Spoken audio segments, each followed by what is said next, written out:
Retro.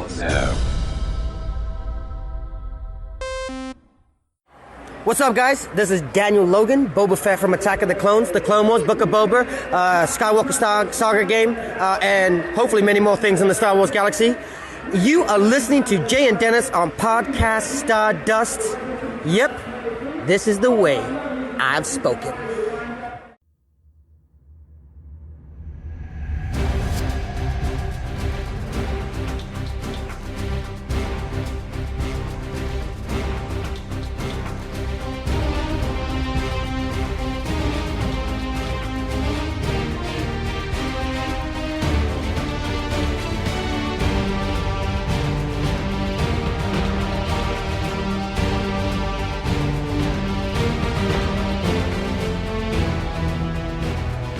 Welcome to Podcast Stardust. This is the fully armed and operational podcast dedicated to Star Wars news, reviews, and discussion.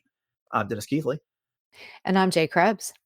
It is Friday, and that means we are ending the week with a look at some Star Wars news. But before we get into the latest from the galaxy far, far away, Jay, I'm going to remind everybody where we can be found on social media. Absolutely, Dennis. We are conveniently found on Facebook and Instagram at Podcast Stardust. All right. The dish is aligned. The signal's boosted to maximum output. The shield is down. We are now broadcasting to the galaxy. So up first, we got kind of an update from Kathleen Kennedy on the slate of future Star Wars movies. And in a way, she's kind of confirming some stuff that had only been reported on, but Lucasfilm hasn't acknowledged it. But she was doing a interview with Deadline, and this was after the kerfuffle that happened about a week and a half ago. That's my new word, kerfuffle, by the way. I love that word. Yeah, where she, there's those rumors going around that she's going to retire by the end of the year, and then she refuted all that. But afterwards, she was asked about the various states of different projects. So up first, she was asked about what was going on with Simon Kinberg, and her response to that was, "We're absolutely rolling fast and furiously. That has gone exceptionally well, and he's literally going to script as we speak. We'll see something probably around June." Simon, if you remember, did some work with us years ago with the animated show. Can't remember which one. I know we talked about that when we talked about the news that he was going to work on Star Wars, which was a really wonderful collaborative experience. And then he got very, very busy with X-Men, and then he recently became available again, and he segged into the space beautifully. We're really excited about where that's headed. And then she did confirm the saga that he's working on. That's what they kind of referred to it, is going to be the next iteration of things, and it's going to be taking place some number of years after Episode 9. So good to know that that is going forward, and I mean, it seems rather expedited compared to what we're used to here. If they're expecting a script in June. Yeah, well, let's hope we see it. And Simon, he worked on Star Wars Rebels. That's right. Yep. So he's definitely got some awesome chops. And so June, that's definitely right around the corner. So I know we've been talking about various Star Wars projects for a long time now, and sort of, with bated breath in a lot of ways. So yeah. Yeah, but compared to we'll see speaking, something. his news broke just last fall. So it's not like we've been sitting on that for a long time. She next addressed Sean Levy's project, and her response was that's also in the future. It's all post the first 9. So she's saying it's all his movie is after Episode 9. Sean's movie is a standalone Star Wars story that'll take place post 9, maybe 5 or 6 years out. And Mandalorian really stands on its own because there we're dealing with a whole other era in the New Republic. We have other development going on in that space as well. So that's the space that we're pretty much focused on right at the moment, because obviously with Mandalorian, we have a pretty good sense of where that's going. And with this, it's all pretty much new characters. We may bring some of the characters back from the sequel saga, but pretty much new characters. So some observations. It's interesting how she calls it the sequel saga as opposed to the sequel trilogy. That's because I think of the saga as all 9 movies. Right. But there's that. And, I'm addressing some of the low-hanging fruit on here first. Talking about the Mandalorian and other stuff going on in that New Republic area. Well, no kidding. We have another season of Ahsoka going on, and then we know that Dave Filoni is supposed to be working on a movie that didn't apparently get asked about in this interview with Deadline. So yeah, there's other stuff going on in that area. I mean, everything has been in that New Republic era lately. Yeah, it's been pretty saturated Yeah. for sure. And then with regard to James Mangold's movie, she says, "Yep, he's working on this script right now. Simon's working on the scripts right now. Sean, we had been working with him already for about a year and a half." So, Wow. kind of Yeah. going back a sec. So, wow, okay. So, that seems like we should be getting something on that pretty soon. Mm-hmm. These guys are available now. Jim, he got delayed a bit because of the Dylan movie and the award season. You have to accommodate top talent to a certain extent, and quality is so important with what it is we're trying to do. I like to wait for people that I think are passionate and really good to step into Star Wars.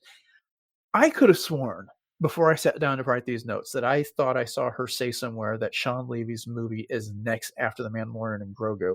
But again, I couldn't find that quote again when I went to look for it. So I'm gonna have to, Oh, yeah. So I'm gonna have to see if I can dig that one up again somewhere. But um, that's encouraging, I suppose, that they've been working on it that long.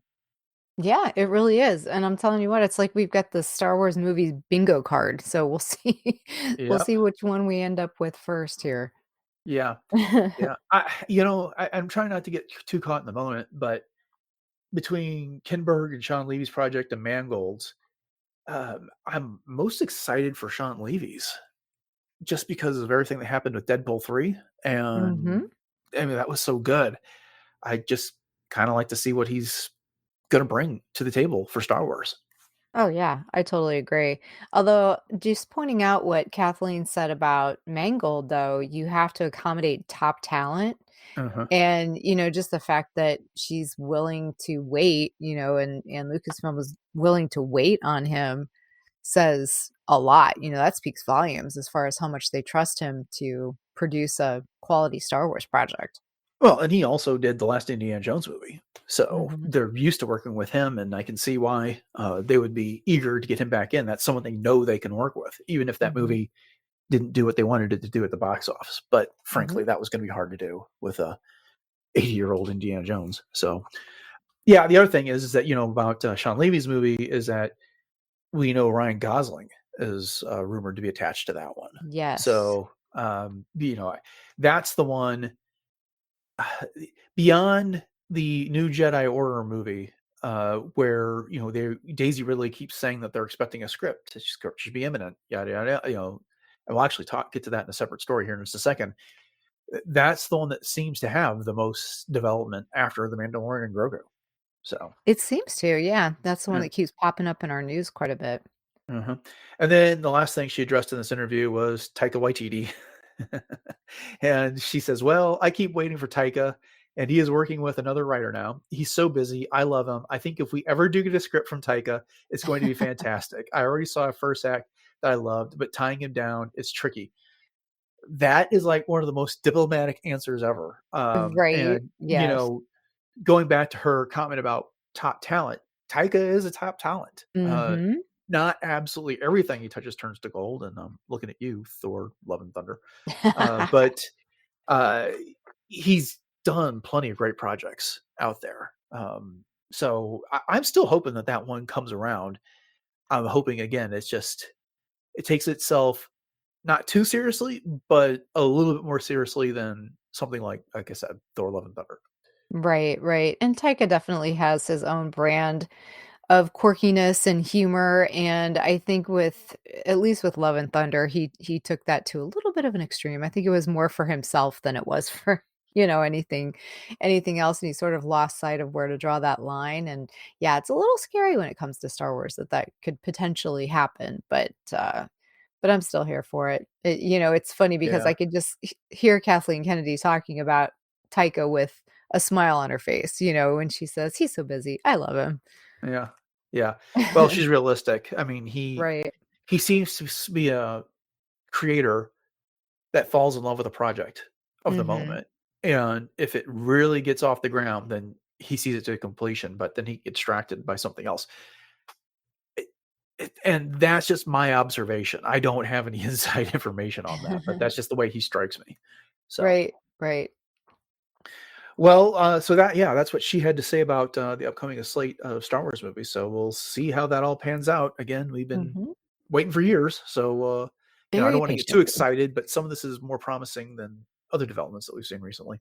Well, hopefully we'll get a little bit more, nuggets at Celebration too that will quench our curiosity. Hmm.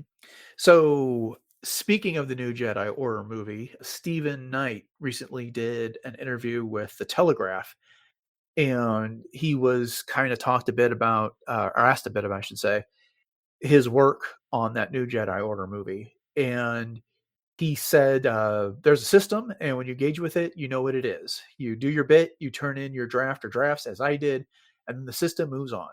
I fully expect that substantial amounts of what I did will be in the movie. Who knows? But that's the expectation. And so he thinks he's likely to get a writer's script. I suspect he will as well at the end of the Mhm. day if they use any portion of the script that he worked on. But it sounds like he doesn't really bear any ill will towards Lucasfilm over not being the final writer for this project.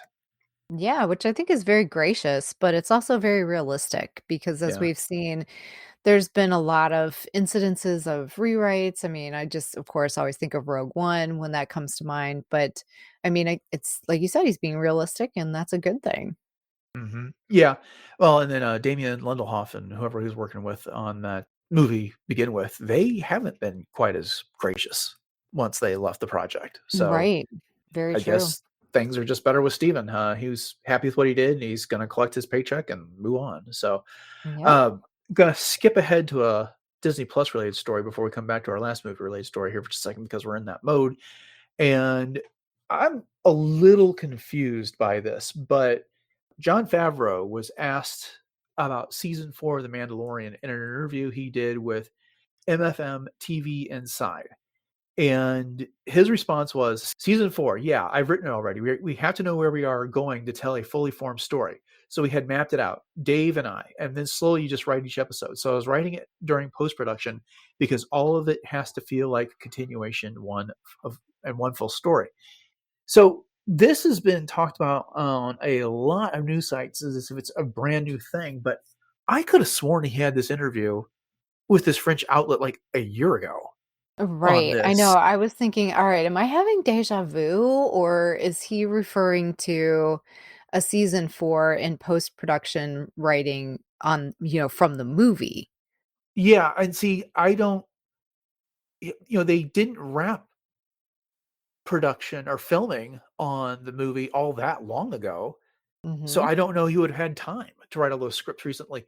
I think he's talking about production of post production on season 3 of The Mhm. Mandalorian. Mhm. So, anyways, I included the story in our news just because it's making all the rounds again, but I'm pretty sure this is not a new interview. So we'll have to, Right.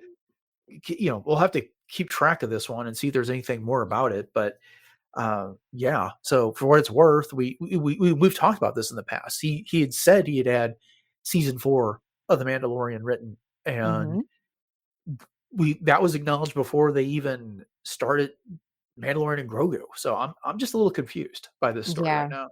Yeah, it reminds me of what some of those posts where people are like, "Oh, so and so celebrity passed away." And it's like, "Well, they passed away 2 years ago."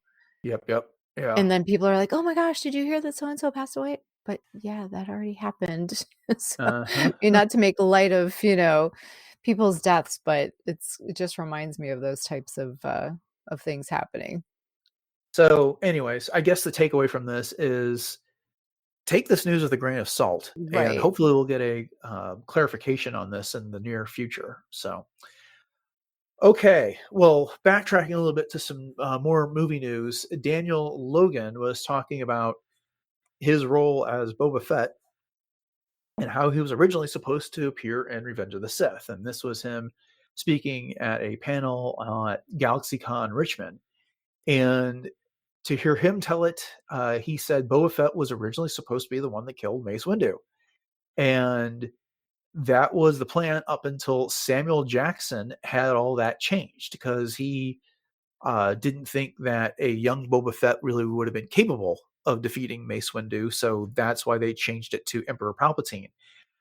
I'm I'm kind of I like Daniel Logan a lot. I've seen him at Celebration, the last one that they had here in the States, but I don't doubt that there had been talk about him reprising that role, but I'm kind of wondering if things were as far along as he says they were.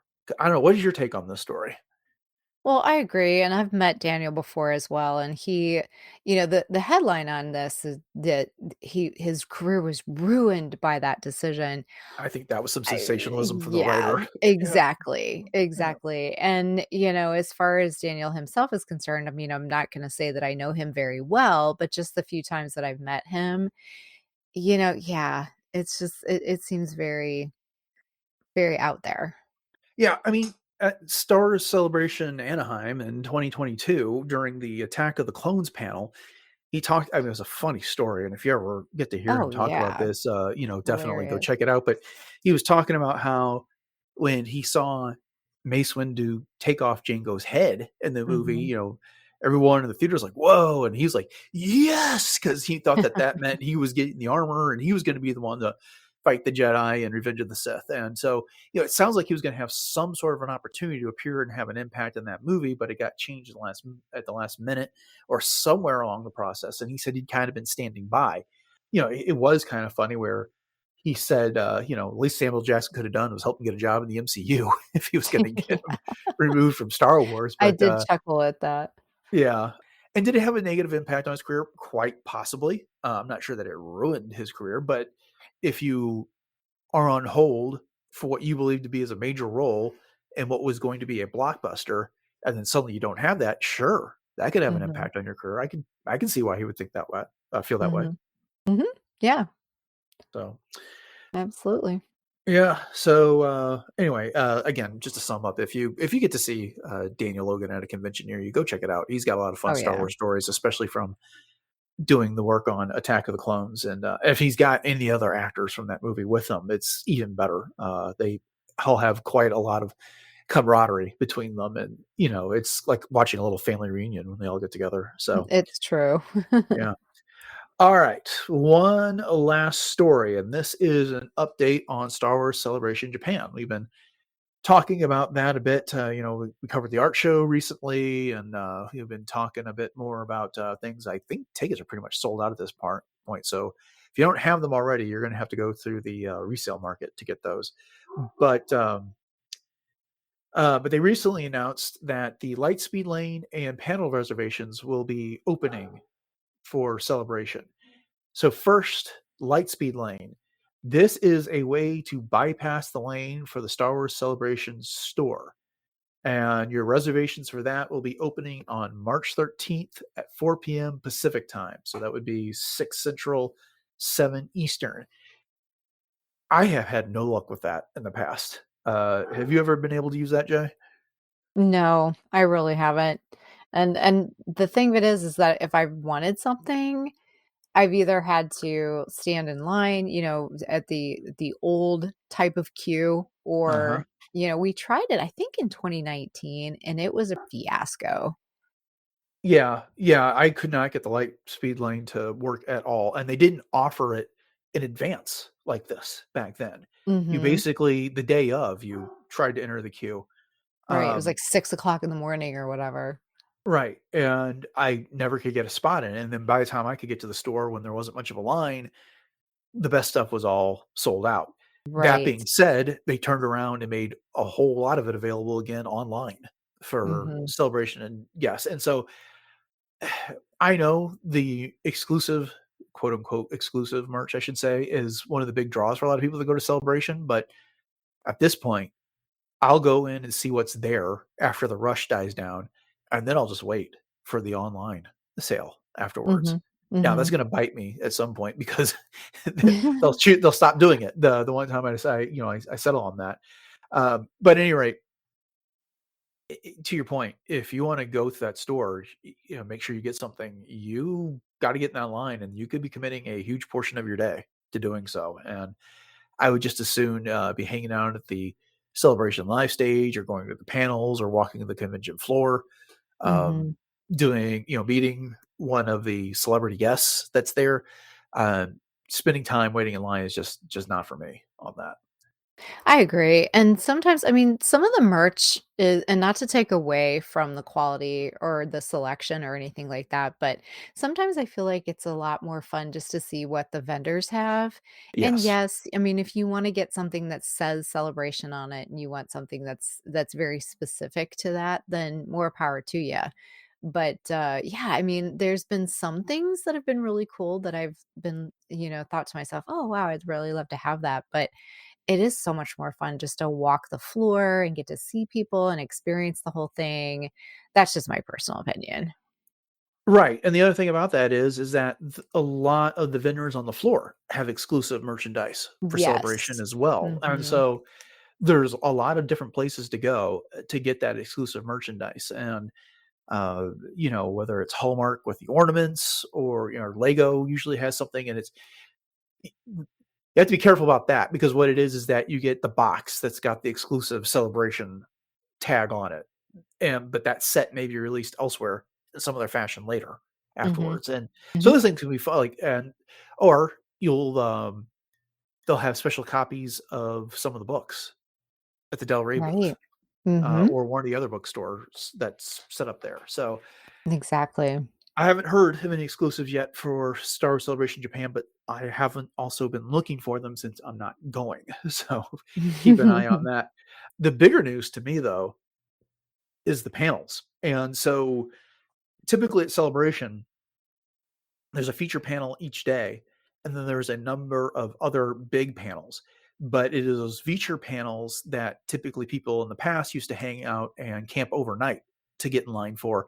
Mhm. And they put an end to that in Chicago in 2019, and they basically set it up so that you have to try and get those reservations in the past. So let's get that part of the way out of the way first, and that to get your reservation, you need to go online at March 25th, 4 p.m. Pacific Daylight Time, and then again 6 Central, 7 Eastern, and you basically try to make your reservation, and then they'll notify if you got in or not. I've had the worst luck between Chicago and Anaheim. I never got into a single panel using that process. Now I've had other ways of getting in, which I took advantage of, but that's a story for another time. This is what I find interesting. They've announced what all these future panels are. Yeah. So Friday, it's the Mandalorian and Grogu. Mhm. Saturday, Andor, a Star Wars story. Also on Saturday, they're having an Ahsoka panel. Sunday, Ooh. they have first look of Visions Volume 3. So I am not terribly surprised by some of these. Mandalorian and Grogu is the next movie, so yeah, it makes sense that they'll have a panel to preview that, and I would not be surprised if Jon Favreau and Dave Filoni were there, or if they appear via video. We don't have any news of Pedro Pascal being there yet, but uh, it's always possible that some actors could make a surprise appearance and come out on stage, even if they haven't been announced as guests. Mhm. Saturday, Andor, a Star Wars story. Well, we already know Diego Luna is going to be there, so this also Right. isn't a terribly big surprise. And considering that it is coming out on Disney Plus a few days after Celebration, makes perfect sense. Mhm. Ahsoka, Rosario Dawson is going to be there, so again, this one makes sense. And if the likes of Dave Filoni and Jon Favreau might be there, well, I could also see them showing up for this panel. Mhm. And Hayden Christensen. Good point. Yeah, he's going to be there. So, Mhm. good call. Sunday, First Look Visions Volume 3. This one makes perfect sense because they're going back to the traditional anime studios and Mhm. they're in Japan. In So, Japan, right. yeah, sounds good. What I'm a little surprised about is that they don't have more of a general panel talking about upcoming projects and other movies. I was at least nothing announced yet. But if they did, you would think that that was going to be one of the major panels for the days, and it's usually what kicks everything off, or Right. it's on that first day. And so there's nothing at the moment at Celebration that's going to be talking about revealing anything about a new movie that we're aware of. Mhm, and well, I think some of that goes back to what we were just talking about as well, is that there's so many irons in the fire Mhm. that, maybe we'll get some things. It'd be nice to have a mini panel, with the Yeah. likes of Doug Chang or someone like that. And that could still potentially, be the case, but maybe they're just keeping their cards a little closer than we'd like at this point. I've got very mixed feelings about it because, Mhm. you know, at the last celebration, they announced the new Jedi Order. They announced the Dave Filoni movie. They announced Mangold's Dawn of the Jedi movie. And none of those have a presence at this celebration as far as we can tell right Mhm. now. Mhm. We have had So, surprises though before, just out of the blue kind of thing. So perhaps yeah, but at least there was a there may panel be that you'd that. expect that to happen at that was announced in Good point. advance, which we Good don't point. have here yet. So basically my point is that one, perhaps they learned their lesson and they're not announcing anything until its time has come. We've got a script, we have a production date. Makes perfect sense. But at the same time, I was hoping for them to say this movie is going into production. Sean Levy's movie is going into production this summer. You know what I mean? It's just Mhm. say something like that. But I guess not getting our hopes up, but only have them deflated later is probably the better course of to follow in this case. Yeah, and you know what else is notable absence as well as any kind of publishing panel. Well, that's not a major one that you have to get a reservation for. That's So true. that's why I don't think that that's been announced yet. I expect that there'll Mhm. still be some sort of publishing panel there. The trick is, are they going to get all the authors to go to Japan for it? Mhm. Mhm. True. And Good point. that's been because we talked about this last week. Is like I didn't feel like there was many guests confirmed for photo ops and autographs. I guess it was a couple weeks ago. Right. The Right. art Yeah. show looks to be about the same size, but I don't know. This celebration just seems smaller than what we're used to. And my Mhm. guess is that if that's true, it's because it's in Japan and it's Mhm. harder to get a lot of people over there for that. Right. Right. No, I think that's fair. I Yeah, just hope that they surprise us and have a live stream for some of these because I think that's a great way to get the hype going for all of us that especially I can't be agree. there because as you said, not everyone's going to be able to head over there and, it would keep everyone's interest peaked. Yeah. Well, Andor, a Star Wars story, that's cool, but the show's coming out 3 days later. So if they don't live Mhm. stream that one, I'm not going to be too upset about it. The Mandalorian Grogu, would you be surprised if they gave us our first trailer then for a movie that's No. essentially coming out about 1 year later? I mean, I would think that that would be ready to go, Yeah, at and least just you've like a little sizzle trailer kind of thing, sizzle reel. already done the sizzle reel in London for it, and so at this Good point, point. I'm expecting a trailer on this thing, Mhm. Mhm. and, it's got a year until it's gonna be in theaters, but they are done with filming at this point. They've got Right. they may do pickup shots at some point, but I bet they could really put together a good trailer for this if they wanted to. And then Ahsoka on Saturday.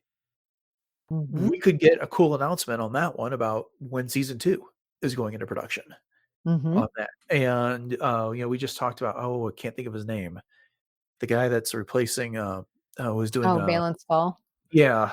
Oh, shoot. His name is on the tip of my tongue, but I cannot, can't spit it out. Maybe I'll figure it out by the time we're done with, this news. But, maybe he'll walk out on stage for that. So lots of announcements that could happen there. So, Yep. It's Rory McCann, by the way. thank you. I knew it was Rory something, but, oh, the name I was gonna say was not right, and I don't wanna say it. So of these 4, what are you most interested in?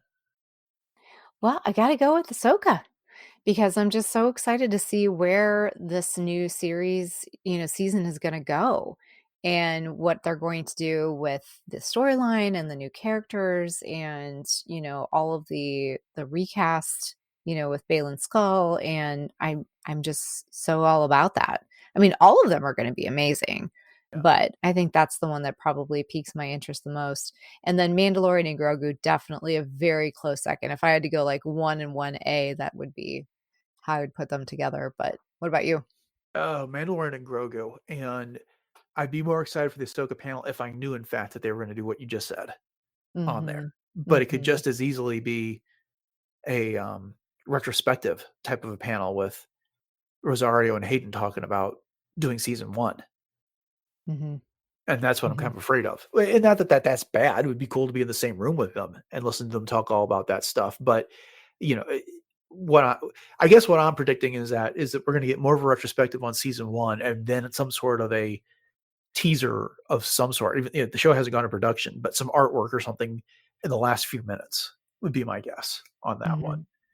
And Andor, I mean, I think right now is the way I'd rank them is Mandalorian Grogu as number 1, Ahsoka as 2A, and Andor as 2B, and then Visions Volume 3 is, well, I guess de facto 4 out of the 4. So I like Visions, don't get me wrong, but Sure. there's just something about those other properties that, and I guess part of it's just because I don't know what we're going to get in Volume 3.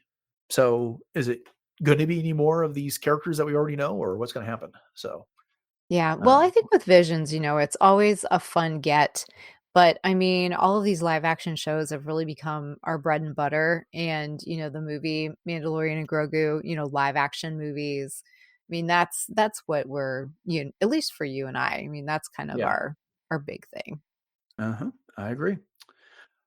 Okay, well then we'll wrap up the news right there. And thank you all for joining us for this episode of Podcast Stardust and our discussion of everything that's going on in the galaxy far, far away. We hope you've enjoyed it. And if you want to get more of our weekly take on what's going on in the news, then make sure you hit the subscribe button on your podcatcher of choice. And once you've done that, we'd also appreciate it if you could hit like, rate, subscribe, whatever, that your podcatcher does that helps the algorithms so that other people can find the show. And then if you want more than what's available on your podcatcher, the best place to do that is over at retrozap.com right now, where our entire catalog of shows going back to 2019 can be found. And there's a bunch of other great shows also on RetroZap covering all kinds of stuff. I know Agents of S.H.I.E.L.D. Case Files is coming back to cover Daredevil Reborn. So, so make sure you look out for that this week. Okay, Jay, you want to go ahead and remind everybody where our social media contacts are and where else we can found online? Absolutely, Dennis. We are very easily found once again on Facebook and Instagram at Podcast Stardust. And we do maintain some Pinterest boards, so you can check those out as well. And then we have our 2 YouTube outlets, which is the traditional YouTube as well as YouTube Music. And both of those do support interactions and reviews. And we would just love it to hear, what are your thoughts about Celebration and everything else that we've been talking about. So hit up the link in our show notes for that. And you can also hit up the link for our TeePublic store, where we have 7 different show logo designs available on all kinds of goods, from home goods and apparel and everything in between. And thank you to those who have picked something up. And we encourage everyone else to check it out at that link in our show notes. And every purchase does, in fact, help to support the show. So thanks in advance. Okay, you want to remind everybody what you got going on in cosplay?